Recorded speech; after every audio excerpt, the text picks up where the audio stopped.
MTV news Kannada ವಾಹಿನಿಗೆ ಸ್ವಾಗತ. ಶನಿವಾರ ದಿನಾಂಕ 27 ಡಿಸೆಂಬರ್ ರಂದು ಹುಕ್ಕೇರಿ ತಾಲೂಕಿನ ಸಂಕೇಶ್ವರ ನಗರದಲ್ಲಿ ಮರಾಠ ಚಿಂತನೆ ಮೇಳ ನಗರದ ಶಂಕರಲಿಂಗ ಭವನದಲ್ಲಿ ಯಶಸ್ವಿಯಾಗಿ ಜರುಗಿದೆ.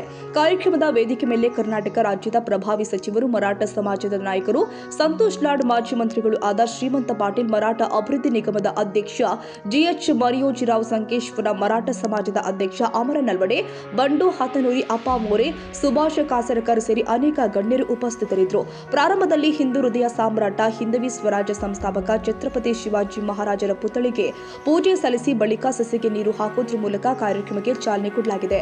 ಇನ್ನು ಕಾರ್ಯಕ್ರಮವನ್ನು ಉದ್ದೇಶಿಸಿ ಸಚಿವ ಸಂತೋಷ್ ಲಾಡ್ ಮಾತನಾಡಿ, ಸಾರಾಗಿ ಕುಡಿದು ಡಿಜೆ ಮುಂದೆ ಡ್ಯಾನ್ಸ್ ಮಾಡುವ ಬಡ ಯುವಕರು ಸಮಾಜದಲ್ಲಿ ನಮ್ಮವರೇ ಇದ್ದಾರೆ. ಹೀಗಾಗಿ ಅದೆಲ್ಲ ಬಿಟ್ಟು ಒಳ್ಳೆಯ ಶಿಕ್ಷಣ ಪಡೆದುಕೊಂಡು ನಾವೆಲ್ಲರೂ ಕೂಡ ಸೇರಿ ಸಮಾಜ ಗಟ್ಟಿಗೊಳಿಸುವುದೇ ನಮ್ಮ ಉದ್ದೇಶವಾಗಿದೆ ಎಂದಿದ್ದಾರೆ.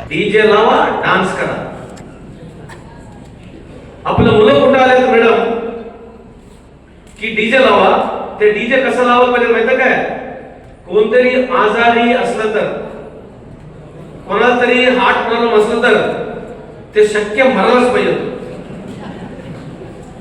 डिच्चिक डिच्चिक डिच्चिक डिच्चिक डिच्चिक डिच्चिक फिरायचं, डान्स करायचं. सगळे मुलं आमचं कुठेतरी बघा डीजे मध्ये. ते मुलं कोणाचे? आपलेच, आपले नातू, आपले बंधू, आपले मुलं जाऊन तिकडे डान्स करतात. कशाला डान्स करतात? छत्रपती शिवाजी महाराजांची जयंती आहे आणि डान्स गाणे कुठला आहे? आयटम सॉन्ग वर. आणि माणूस कोण आहे? हा? आणि आम्ही डोळ्यातनं बघतो आणि आमच्या मुलांना आम्ही काय सांगत नाही. मग कशासाठी समाज पाहिजे तुम्हाला? आणि इथं सगळं तुम्ही आलाय. मला तुम्हाला विचारायचं आहे, कशासाठी आला तुम्ही इथं? For what you all have come here?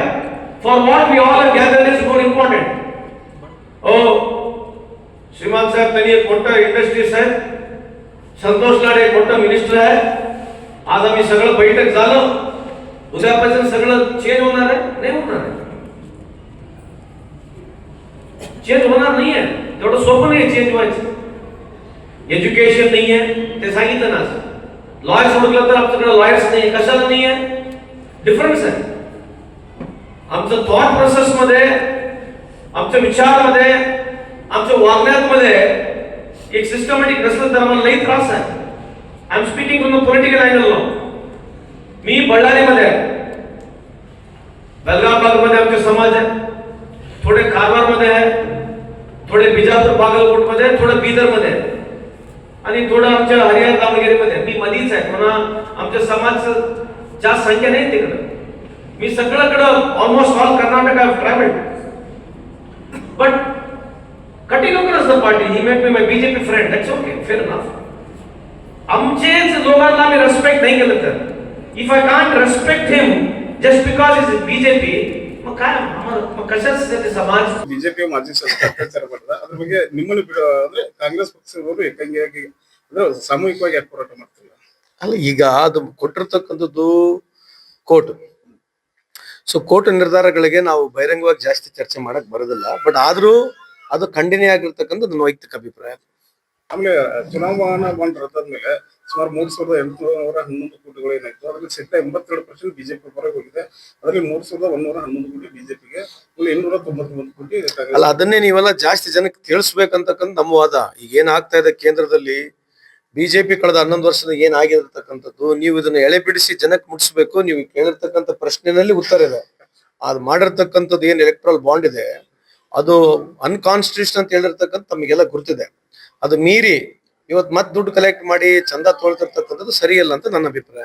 ಆಮೇಲೆ ಪ್ರಶಾಂತ್ ಭೂಷಣ್ ಸರ್ ಇನ್ನೂ ಒಂದು ಮಾತಾಡಿದ್ದಾರೆ ಸರ್. ಏನಂತಂದ್ರೆ 2014 ನಾವು ಪೂರ್ವ ನಿಯೋಜಿತವಾಗಿ ಮಾಡ್ತೀವಿ. ಮನಮೋಹನ್ ಸಿಂಗ್ ಸರ್ಕಾರಕ್ಕೆ ನಾವು ಒಂದು ಪಕ್ಷವನ್ನು ಕೊಟ್ಟಿದ್ದೇವೆ. ಈಗ ಪ್ರಶಾಂತ್ ಭೂಷಣ್ ಅವ್ರು ಹೇಳಿರ್ತಕ್ಕಂಥದ್ದು ಸರಿ ಇದೆ, ಇಲ್ಲ ಅಂತ ಹೇಳಕ್ ಬರಲ್ಲ. ಬಟ್ ಇವ್ ಜನರ ಅಭಿಪ್ರಾಯ, ಜನರ ಮನೆ ತಗೊಂಡಿದ್ದಾರೆ.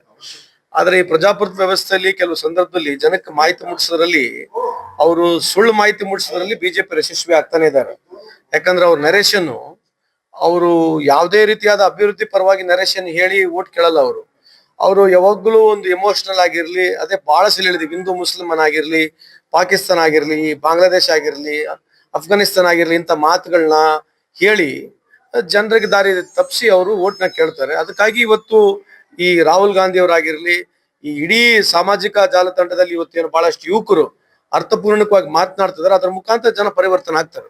ಮಹಾರಾಷ್ಟ್ರದಲ್ಲಿ ಸರ್ ಶಿಕ್ಷಣದಲ್ಲಿ ಒಂದು ನೌಕರಿಯಲ್ಲಿ ರಿಸರ್ವೇಶನ್ ಕೊಟ್ಟಿಲ್ಲ ಸರ್. ನನ್ನ ಮಾಹಿತಿ साहेब राज्यात म्हणजे मुख्यमंत्रीचा विषय काय चर्चेत आहे तेवढे ते काय चर्चा असलं तर सुद्धा ಅದು ಏನೇ ಚರ್ಚೆ ಇದ್ರು ಕೂಡ ಅದ್ರ ಬಗ್ಗೆ ನಾವ್ ಯಾರು ಮಾತನಾಡಕ್ ಹೋಗೋದಲ್ಲ. आम्ही काय बोलणार नाही त्याला. आमचं हायकमांडच फायनल आहे. आमचे मुख्यमंत्री सिद्धरामಯ್ಯ साहेब पण ते सांगितलं. ನಮ್ಮ ಮುಖ್ಯಮಂತ್ರಿಯವರು ಸಿದ್ದರಾಮಯ್ಯ ಸಾಹೇಬ್ರು ಅದನ್ನ ಹೇಳಿದ್ದಾರೆ. ಸೊ ಇದ್ರ ಎಷ್ಟು ಸಲ ಮಾತನಾಡಿದ್ರು ಅಷ್ಟೇ, ನೀವ್ ಎಷ್ಟು ಪ್ರಶ್ನೆ ಕೇಳಿದ್ರು ಕೂಡ ನಮ್ದೇನು ಉತ್ತರ ಚೇಂಜ್ ಆಗುತ್ತೆ. ಸರ್, ನಾವು ರಾಷ್ಟ್ರ ಮಟ್ಟದಲ್ಲಿ ಕೇಳಬೇಕಾದ್ರೆ ಇಡೀ ರಾಷ್ಟ್ರ ಕರ್ತೃತ್ವ ನೀವು ಬಿಜೆಪಿ ವಿರುದ್ಧ ಏಕಾಂಗಿಯಾಗಿ ಹೋರಾಟ ಮಾಡ್ತಾ ಇದ್ದೀವಿ. ಯಾಕಂದ್ರೆ 100 ಸಮಾಜ ಹೋರಾಟ ಏನಿಲ್ಲ, ವಾಸ್ತವಾಂಶನ ಹೇಳ್ತಾನೆ ಇದೀವಿ.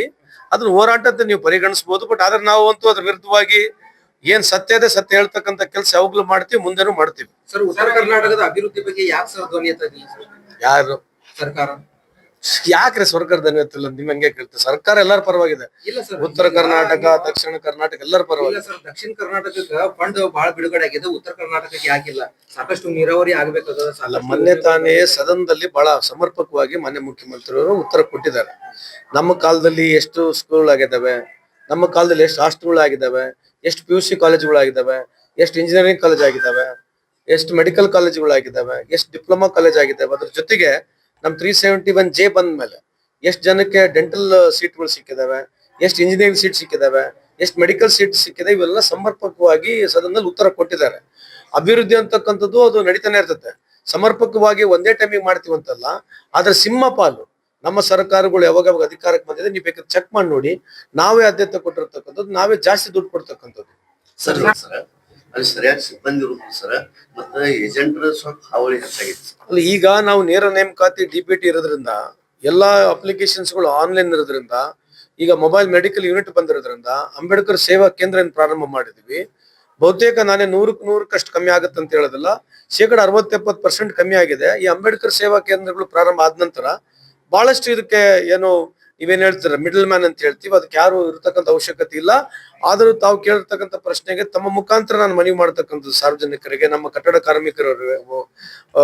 ಕಾರ್ಮಿಕರಿಗೆ ಯಾವುದೇ ಏಜೆಂಟ್ ಹತ್ರ ಹೋಗ್ತಕ್ಕಂಥದ್ದು ಅವಶ್ಯಕತೆ ಇಲ್ಲ ಅಂತ ತಮ್ಮ ಮುಖಾಂತರ ಮತ್ತೊಂದ್ಸಲ ಹೇಳ್ತಾರೆ. ಸರ್, ಇನಾಂಪುರ ಮರ್ಯಾದೆ ಹತ್ಯೆ ಬಗ್ಗೆ ಒಂದು ಏನಾದ್ರೂ ಈ ಸಮಾಜ ಜಾತೀಯತೆ ಜೀವನ ನಾವು ಇದು ನಮ್ಮ ಮನೆ ಮರ್ಯಾದೆ ಆಗ್ತೈತಲ್ಲ. ನಮ್ದ ಹೇಳ್ತೀವಲ್ಲ, ಅವ್ರ ಮನೆಗೆ ಹೋಗಿದ್ದೆ ನಾನು. ಅವ್ರ ಮನೆಯಲ್ಲಿ ಸಂಪೂರ್ಣ ಬಸವ ತತ್ವ ಇದೆ. ಪಾಪ ಹುಡುಗ ಆ ಹುಡುಗಿನು ಪಾಪ ಯಾರು ಕೊಲೆ ಆದ್ಲ ಹುಡುಗಿ, ಅವ್ರ ಮನೆಯವರೆಲ್ಲರೂ ಬಸವ ತತ್ವದಲ್ಲಿ ನಂಬಿಕೆ ಇರ್ತಕ್ಕಂಥವ್ರು. ಇವತ್ತು ಬಸವಣ್ಣವ್ರು ಏನು ಸಮಾನತೆ ಬಗ್ಗೆ ಮಾತನಾಡಿದ್ರು, ಬಸವಣ್ಣವ್ರು ಏನು ನಮ್ಮ ಸಮಾಜಕ್ಕೆ ಹೇಳ್ಕೊಟ್ಟಿದ್ರು, ಇನ್ನಾದ್ರೂ ನಮ್ಮ ಆ ವೈಷಮ್ಯಗಳನ್ನ ಬಿಡಬೇಕು, ಮನಸ್ತಾಪಗಳನ್ನ ಬಿಡಬೇಕು.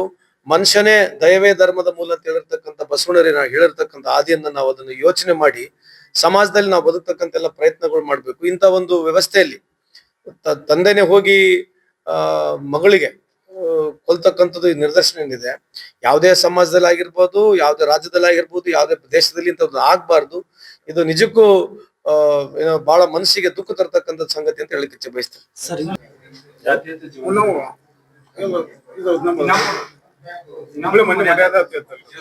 ನಮ್ದ ಹೇಳ್ತೀವಲ್ಲ, ಅವ್ರ ಮನೆಗೆ ಹೋಗಿದ್ದೆ ನಾನು. ಅವ್ರ ಮನೆಯಲ್ಲಿ ಸಂಪೂರ್ಣ ಬಸವ ತತ್ವ ಇದೆ. ಪಾಪ ಹುಡುಗ ಆ ಹುಡುಗಿನು ಪಾಪ ಯಾರು ಕೊಲೆ ಆದ್ಲ ಹುಡುಗಿ, ಅವ್ರ ಮನೆಯವರೆಲ್ಲರೂ ಬಸವ ತತ್ವದಲ್ಲಿ ನಂಬಿಕೆ ಇರ್ತಕ್ಕಂಥವ್ರು. ಇವತ್ತು ಬಸವಣ್ಣವ್ರು ಏನು ಸಮಾನತೆ ಬಗ್ಗೆ ಮಾತನಾಡಿದ್ರು, ಬಸವಣ್ಣವ್ರು ಏನು ನಮ್ಮ ಸಮಾಜಕ್ಕೆ ಹೇಳ್ಕೊಟ್ಟಿದ್ರು, ಇನ್ನಾದ್ರೂ ನಮ್ಮ ಆ ವೈಷಮ್ಯಗಳನ್ನ ಬಿಡಬೇಕು, ಮನಸ್ತಾಪಗಳನ್ನ ಬಿಡಬೇಕು.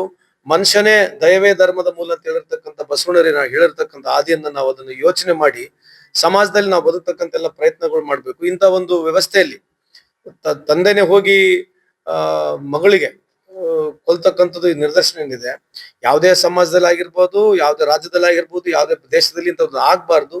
ಇದು ನಿಜಕ್ಕೂ ಏನೋ ಬಹಳ ಮನಸ್ಸಿಗೆ ದುಃಖ ತರ್ತಕ್ಕಂಥ ಸಂಗತಿ ಅಂತ ಹೇಳಿಕ್ಕೆ ಇಚ್ಛೆ ಬಯಸ್ತೇನೆ. ಬಳಿಕ ಮಾಜಿ ಸಚಿವ ಶ್ರೀಮಂತ ಪಾಟೀಲ್ ಅವರು ಮಾತನಾಡಿ, ಆ ಮುಹೂರ್ತ ಈ ಮುಹೂರ್ತ ಅನ್ನದೇ ಮೂಢನಂಬಿಕೆಯಿಂದ ನಾವೆಲ್ಲರೂ ಕೂಡ ಹೊರಗೆ ಬಂದು ಅದೇ ದುಡ್ಡು ಉಪಯೋಗ ಮಾಡಿ ಒಳ್ಳೆಯ ಉದ್ಯೋಗಗಳನ್ನ ಮಾಡಿದ್ರೆ ಮಾತ್ರ ನಮ್ಮ ಸಮಾಜ ಸದೃಢವಾಗುತ್ತೆ ಎಂದಿದ್ದಾರೆ. मुहूर्त कधीच बघितलं नाही. अगदी पहिलं काम एक 5 एकराच्या आमच्या गावासाठी स्कीम केली. रात्री 12 वाजता ते काम कंप्लीट झालं. तो जो इलेक्ट्रिशियन होता त्याला काय झालं बाबा, सगळं झालंय साहेब, तुम्ही मुहूर्त बघा, चांगला कोण माणूस मोठा बघा आणि चालू करा. मी त्याला तिथं साईडला आता किती वाजले 12 मुहूर्त मला अगदी 1 नंबरचा आहे. तू इलेक्ट्रिशियन आहेस, ह्याच्यातला तज्ञ आहेस, ते बटन दाब आणि आमची स्कीम चालू कर. रात्री 12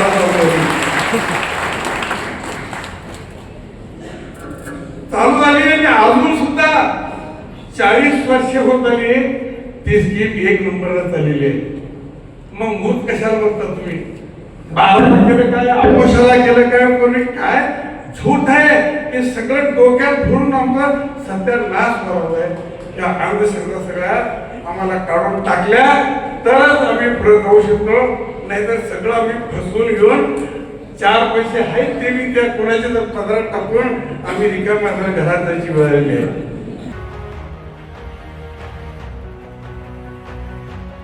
ತಾಜಾ ಸುದ್ದಿಗಾಗಿ MTV ನ್ಯೂಸ್ 24/7ಗೆ ಸಬ್ಸ್ಕ್ರೈಬ್ ಮಾಡಿ ಮತ್ತು ಬೆಲ್ ಐಕಾನ್ ಅನ್ನು ಒತ್ತಿ. ತಪ್ಪದೇ ಲಿಂಕ್ ಶೇರ್ ಮಾಡಿ.